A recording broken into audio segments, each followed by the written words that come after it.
Well, Madam Mayor, everyone, thank you very much for the opportunity. Yes, it's true. Earlier this month, I was asked to put everything I know about the history of the Cavendish Hotel into a presentation.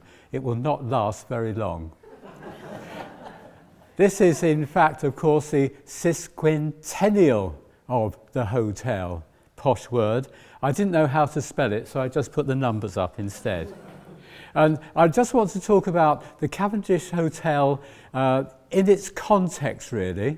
I'm sure you know the story of really Eastbourne really took off after the coming of the railway in 1849, and a major investment decision by the Cavendish family, the Dukes of Devonshire, which really lasted for about 50 or 60 years to catch up in a way with resorts like Brighton and Hastings that had had the railway for quite some time beforehand, and to really develop Eastbourne with that USP of being really the resort built by gentlemen for gentlemen. So always a massive concentration on quality and status. That's what characterised the Victorian and Edwardian Eastbourne. And of course, we get to 1865, and a deal was done to let off an area of land right on the seafront at the top of what were really cliffs at the time, and with a wonderful frontage of 230 feet, which is about 70 metres for our younger listeners. And well, we'll see what happened. A really prestigious location, and of course a prestigious hotel was warranted. So this is the design that was published in 1866, and in fact, building started almost immediately, and the hotel was, really fairly complete by the time we get to 86 or 87, but it didn't actually open formally until 73. I think there were a number of legal and financial issues that got in the way. I haven't quite got to the bottom of that, but it certainly didn't open until 73. And it was designed by this chap, architect Thomas Knightley, who had designed a number of quite prestigious churches in the London area, and the Queen's Hall in central London, unfortunately a victim of the Blitz, but you can see the quality of work that he was capable of. And this is the site, really. This is a nice picture from 1860, taken from really, I suppose, where the pier is now, and that large house called Mount Pleasant was really the location that we're looking at now. And you can see those very small sandstone cliffs, green sand cliffs, that were later converted into the lovely 3 parades that we know today. And then behind the hotel was the remnants of really quite a substantial quarry, really from this corner here, and with the workings going all the way down to what we now know as the Winter Garden. And that quarry had actually been used in Roman times, right up to about 1800. And some of the green sand from the quarry can still be found in the Roman bit of Pevensey Castle. So quite an interesting sort of area. And there's a picture of it taken broadly at the same time, might be as late as the late 1860s, and that house of Mount Pleasant was sometimes used by Alfred Lord Tennyson as a holiday home. Now, this chap's very important, the 7th Duke of Devonshire, William Cavendish. And he was largely responsible for the Victorian development of Eastbourne, a chap of incredibly high status, really sort of number 1 in the pecking order of the British aristocracy at the time. And of course, he was a great exponent of real quality development in Eastbourne, and I'm sure insisted that this hotel, in the location that it was certainly of the highest quality. It's interesting that he allowed his family name to be used by the hotel, Cavendish, and he also allowed his title, Duke of Devonshire, to be used, of course, in the context of Devonshire Park. And that was really quite important because the people that he hoped to attract, the sort of higher echelons of society, would fully understand the importance of this chap and his association with the town.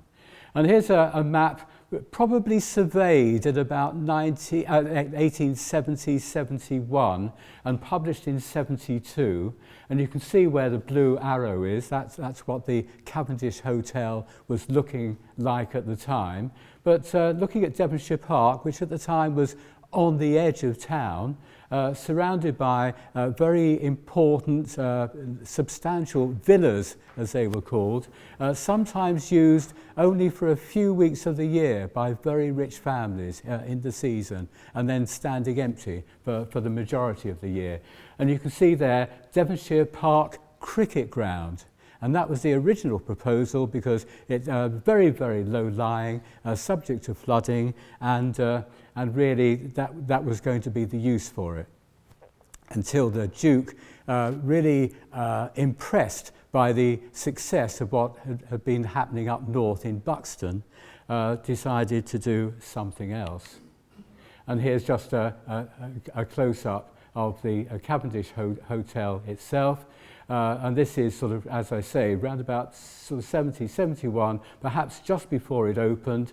And you can see the bit just to the west not developed because the west wing wasn't added until 1882. And you can see the mews, the stables behind, and a few units containing shops actually on Compton Street. And here's a nice picture of one of the shops. You can still see some of the shop frontage there today. And this is a picture taken some years down the line, but it actually started out as Campbell's Restaurant. And it's alleged to be the first restaurant in Eastbourne. Very unusual. People would normally go to a hotel or an inn to eat, but the idea of going to a restaurant that just served food where you could sit at separate tables, sitting at separate tables was really quite unusual at this time. Later, of course, became a bakery. So this is an interesting picture. You can see in the foreground on the left the basic structure of the Winter Garden, a very high status, we would call it an arts and leisure and cultural facility, I suppose, actually being built. And you can see going away into the distance that white road, that's the beginning of Compton Street. And you can see right on the right-hand side of the picture, this hotel. So really sort of quite near to the centre of things. And of course, the Winter Gardens and Devonshire Park designed to be a major attraction for people in Eastbourne. And I'm sure you're very familiar with this. So this, as Chris said, was opened by 74, 75. Catering really only for what were called upper class people at the time. This wasn't publicly available. This was really part of a high-end sort of social club. You needed to pay at least 40 shillings a year, which is about a month's wages for a maid in service, just to have membership, with other costs on top of that. And you needed at least 2 good social references as well. This was Eastbourne at the time. And it's interesting to see about other things that were going on in the early 1870s. The pier had just been opened. Most piers in the country charged a penny. Eastbourne charged twopence, they said, to only attract the right sort of people. It was, and it clearly worked because there are only 3 people on there. And this, you're standing at the entrance to Debenhams, looking up Terminus Road. At about this time, the early 70s, up towards the station, that little orchard over to the right is where Marks and Spencer's was going to be sometime later. And interestingly, not a shopping street. developed as a residential street and converted later. And looking up towards the station where some interesting things had just about been going on. When the railway first came to Eastbourne, it was a single track railway linking Eastbourne to the big station at Polegate, where you actually changed to take a proper train to London or across to Hastings. And by the time we get to 1868, two lines were developed, and Polegate was no longer the big station, Eastbourne was the big station, and there was a direct service to London for the first time. And that was really quite important to the development of Eastbourne as a resort.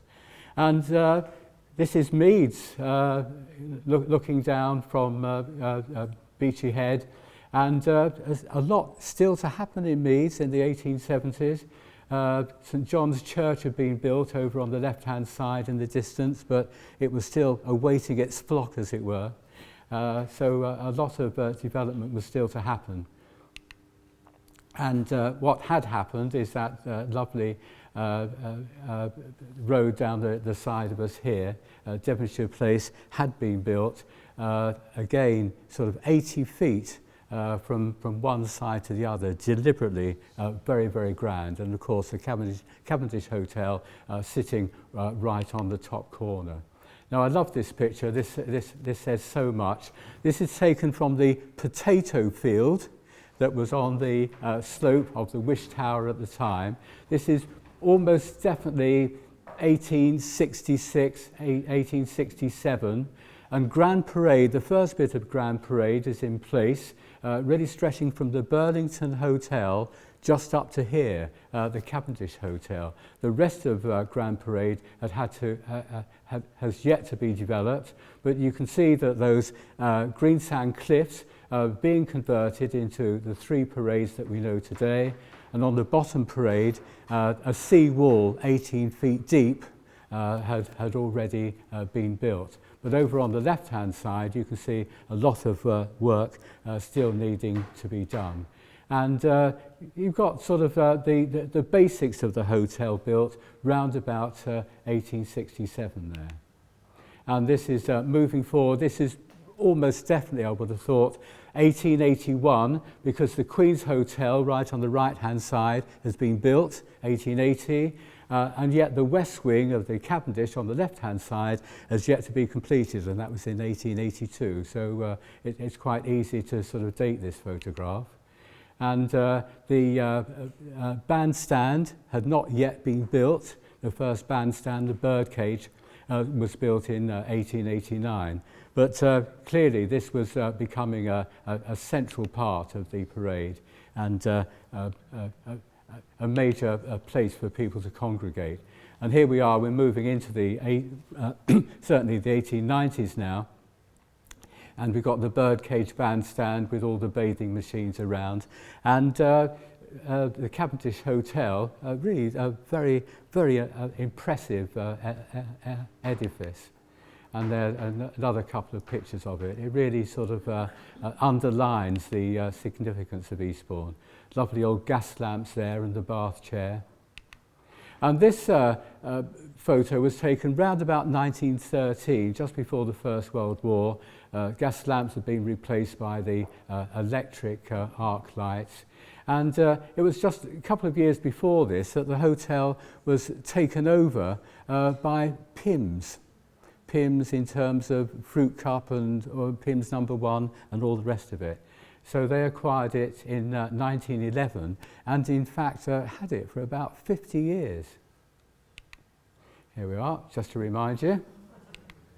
And this was an advert for the Cavendish Hotel at that time, around about 1912, 1913. It talked about dining rooms and a grand lounge and a ladies' drawing room and writing rooms and finest position on the seafront and electric light throughout.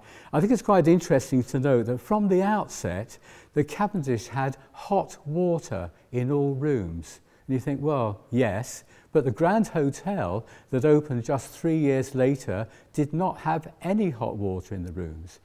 pitchers of hot water had to be carried up to the rooms twice a day. So the Cavendish was certainly more advanced. And yes, it's been mentioned, the bombing during the war.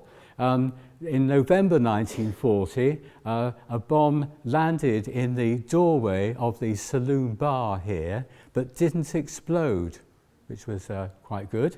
Didn't have the same luck in May 1942 when this landed, and you can see the damage that was done, really quite extensive.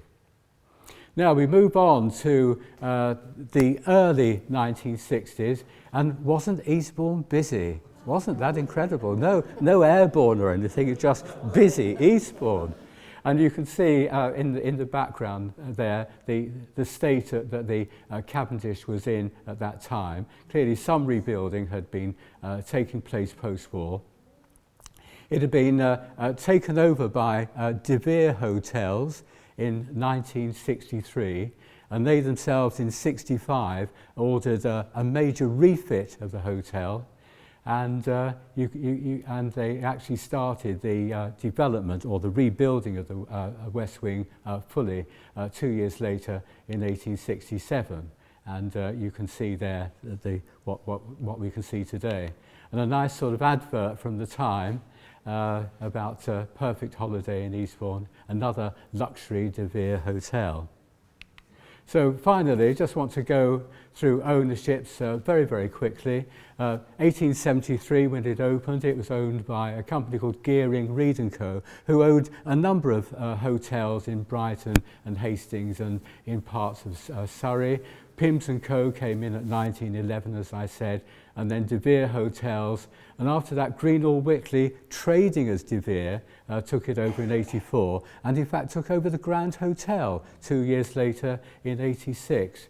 And then more of a local private consortium had it from 96 onwards, and then 2015 it was acquired by Britannia Hotels, who I understand is the largest privately owned hotel company in Europe, and owning 9,000 rooms, of which this is just some.